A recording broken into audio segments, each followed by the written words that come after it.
My dear friends, welcome in this aromatic, therapeutic, thrilling, entrancing, heart-expanding pastimes of Lord Krishna through ambrosial embrace commentary on Srimad Bhagavatam.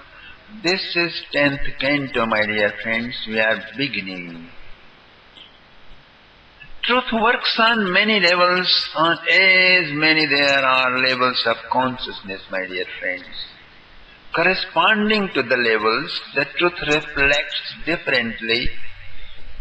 That's why on each trances of meditation, on each Atma Kara Karit modification of thinking principle, and Brahma Kara Karit modifications, on each emotional tide of transcendental mellows, even the experiences of the Supreme Truth varies. And so also here, in Sri Krishna's pastimes, in oncoming discourses. Okay? Therefore, don't get your brain get boggled up or messed up, please. Then, with these discourses, you will not just only enjoy, but completely blissed out.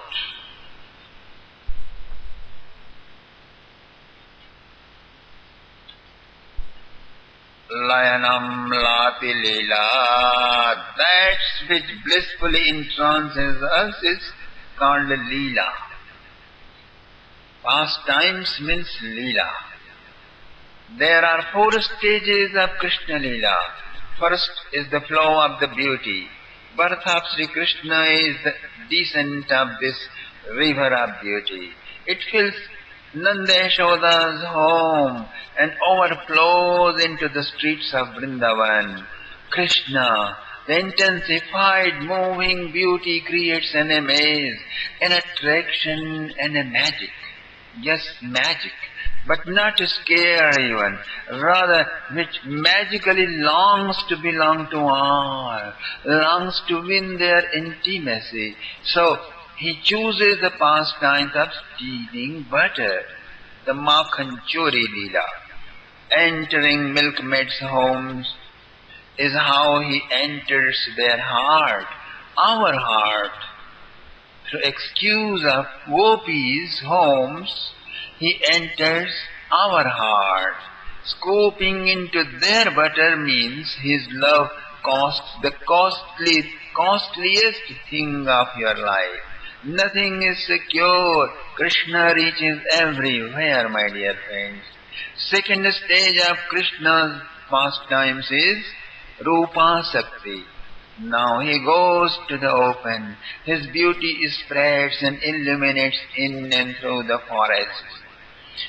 He goes to the woods to pasture cows. His beauty, His grace, His light enlightens groves, rivers, ponds, and the sky. He is uniting senses with the cosmic Virat. Through His flute music, He is uniting you with the whole universe on conscious level, on the level of consciousness, my dear friends. You remain no longer body, you remain no longer mind, intellect, emotions or ego. You become pure consciousness. On that level you are uniting with the entire universe.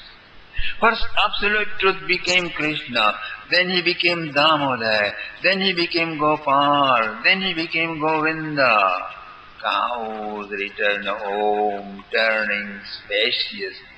Forest eyes, flute eyes, Krishna eyes, my dear friends. Day after day it shimmers in many lights, many sounds, through friendliness pastimes, picture-breaking pastimes, curd-looting pastimes, and garment-hiding pastimes, with one single purpose, not to let anything be left as one's own other than he himself. Not to let even body stay as body, but make it a jar, a picture, an eye to see him, ears to listen him, and not leave them even so, but transmute them into into reservoir of beauty, then turn it into a dancing, longing tormentation. Okay. The third stage of Krishna Lila is perfection of longing of a throbbing heart. And he plays his flute in autumn and full moonlit night. With that music, the last remaining identification of I-ness too is evaporated. Then Krishna also disappears. He gives a first lesson of torment, my dear friends. And then in fourth stage of Krishna Lila, this is insurmountable pangs of separation. In it, meeting with Krishna is no longer as strong as to unite with his love and his remembrance. Uddhava explains the technique of yoga through which mind could be reposed and addressed to Krishna and abide in his illumination permanently. Gopis say, we can do your yoga and meditation only if anything else other than Krishna is left in our life, O Uddhava. In meditation, modifications have to be withdrawn from other things, but here we don't have left any other thing at all. Only Krishna is here, Him alone and alone, shimmering, illuminating, dazzling, as Himself, as ourselves, as this entire Vrindavan, in cosmic, transcendental wonder, just like that. The goal of yoga proves to be too small. Even attaining Krishna becomes unimportant. The important thing now is to assimilate love of Krishna. Fill and fill and fill within, so much so it overflows. The gopis say, Udho kyo bisarat vane hamare hridaya ninanandana rachi rachi kinege. Earth milkmaids sank in the bottomless depths of lunacy of divine love. They see only and only Krishna and his pastimes. Asamaho charanarena joshamam syam vrindavane kimapi gulmalataushadhinam yadustajam swajanamaya patham chahitva bhejurmukunda padavim srudibhirvamrigyam. This is the Bhagavatic concept of final enlightenment, my dear friends, to be attained by whosoever accepts the path of devotion as their chosen path. Journey of nations from gods of sky to the gods of earth is Krishna Lila, my dear friends. And Krishna is the name of humanity which is in ambrosial embrace with angelic values of life. Krishna is the synonym for concentrated universality, and that cannot be confined in petty laws of man, culture and religion. The physical confinement of humanity appears in skin and forms. These limits give him perception of friend, wife, parents, aliens, ours, others, and so on. But constant efforts of humanity has one ultimate goal: to leap out this limitation. Krishna is the name for that power, that consciousness which enforces all beings to leap on through all trapping series of cocoons of illusion, of mind games, and transcending the diversity, unite with oneness of eternity. If the feminine world has ever seen freedom, okay, if the feminine world has ever been free, equal to men, with no problem, then it is in Krishna's proximity in Vrindavan, my dear friends. Perhaps that's why the ladies tie up their scarf on Kadamba tree at the bank of Yamuna river. In fact, who is there such a lady who wouldn't long her dress to be stolen by Krishna? Because who on earth is that well-informed lady who does not know in the midst of tough, rude affairs of survival, it is Krishna who eternifies their clothes of stamina, my dear friends. Radha consciousness is inconceivably delicious. Radha and Krishna are one. Radha is female part of Krishna and Krishna is male form of Radha. Radha is a synonym for that form where love and devotion are in ecstatic trance. Satyabhama, Meera and all traveled for far distances on this path, but there was a heat, a fire, an oven in their trances of ecstasy. Although it is impossible to burn Krishna, but they did perspire him. Radha is neither hot nor cold, she is just a fullness. Unity is Krishna's nature and diversity is his glory. But unless and until the union comes, there is no peace, no joy. East and west, north and south, they were 1,000 ropes. In Krishna's age, 5,000 years ago, all tangled up. First was tangled up, scattered to Hastinapur and Indraprastha. Second was Giri-Braj to Manipur. Third was Mathura to Dwarka. Fourth was around the globe. Fifth was relationship between one planet and all other in the solar system. How heavily, terribly knotted and tangled up they all were. Krishna jumped on the ground of action and became busy. Dharmakshetre, Kurukshetre. What a hard labor he did. What a long insight he got. What a fantastic intuition he applied. He did straighten them all out. Starting out, the first slam he did was by age 11. By the hits in tune of his fantastic dance with milkmaids of Vrindavan, he broke all pillars of Kansa's demonic empire.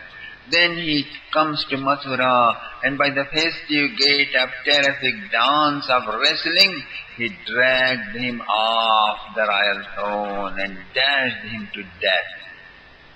This was first challenging slam of Krishna, not through microphone but by action, which echoed throughout the world in and out.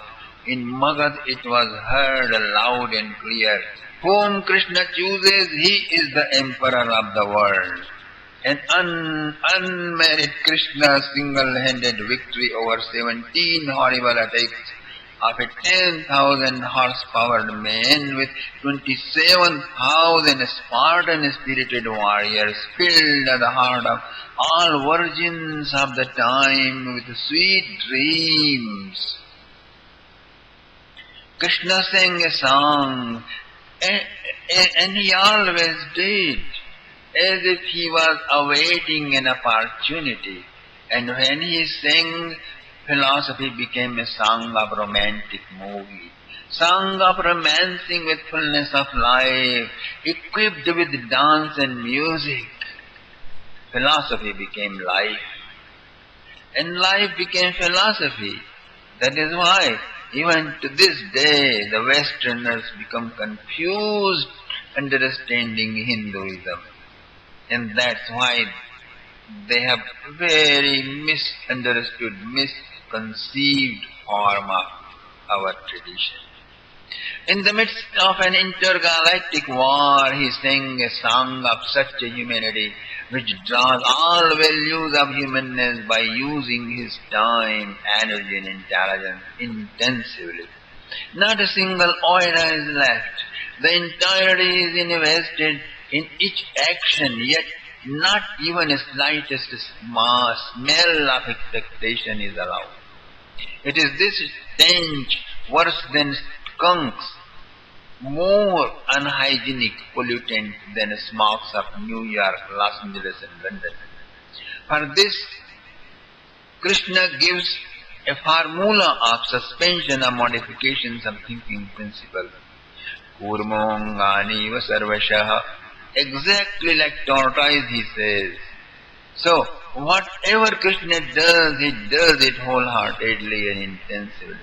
Investing his entirety, he does, my dear friends. If he eats intensively. That does not mean he is binge eater. No. He tastes all the deliciousness of each sip, each morsel that he eats with his fullness. Whatever Krishna does, it's with absolute fullness. He enjoys fully, he loves fully, he protects fully, and he also fights fully with the injustice. All the social and national laws are to correct you. All rules of civilization and culture are to refine you. All religions are to mature you, energize you, so that you can act intensively, enjoy wholeheartedly, love with your entirety, with no expectation at all. Karmanne vadikaraste ma phaleshu kadachana. Krishna says, I never die because I was never born. I only appear. I have always been and I shall always be. Through my song, my appearance is revealed unto you. My revelation happens in piecemeals, with bliss that comes to you when you hanker for the fruit of action is left. Yet intensive action permeates through your life, throughout your life. From whom the series of creations flow, in whom they all exist, evolve, and at last dissolve, that ultimate reality is Krishna. The birth is of the world and not of Krishna. Evolution of the world, evolution is of the world and not of Krishna. Dissolution is of the world and not of Krishna. It is from the reality of Krishna, progressive existence of the world is affirmed and not the vice versa. When the creation has not started or has been dissolved, Krishna still exists in full glory and grace as he is now. Sridhar Swami calls this canto Astraya Skanda, my dear. Sri Vallabhacharya calls it Nirodha Skanda. I have no problem with either of them. Both expound it according to their tradition, and I enjoy them equally. In this canto, the Lord is illuminating the light of His bliss-inundating pastimes according to the murmuring, meandering, serpentine streams of feelings of His devotees. Every moment He is reciprocating, responding and communicating the most urgent, high-rising tides of love of the milkmaids of Vrindavan. Through instrumentality of them attracting and fascinating the heart of all generous generations of mankind throughout the history of creation. That's the purpose of His serpentine mystical pastimes in this canto, my dear friends. This canto is depicted as the countenance of the person of Srimad Bhagavatam, who is none else but sound incarnation of Lord Krishna Himself. He is the pleasant smile. It is the pleasant smile that always dances upon it, giving expressions to the bliss showering Rasamalayam. This is the very soul of the connoisseurs. It is an adventure of the Lord to entangle the heart of the clean-hearted ones through the light of His beauty and His sweetness, and hold it up on and on and on. For this it is the shelter, asray, as well as suspension, nirod, both together, and I enjoy.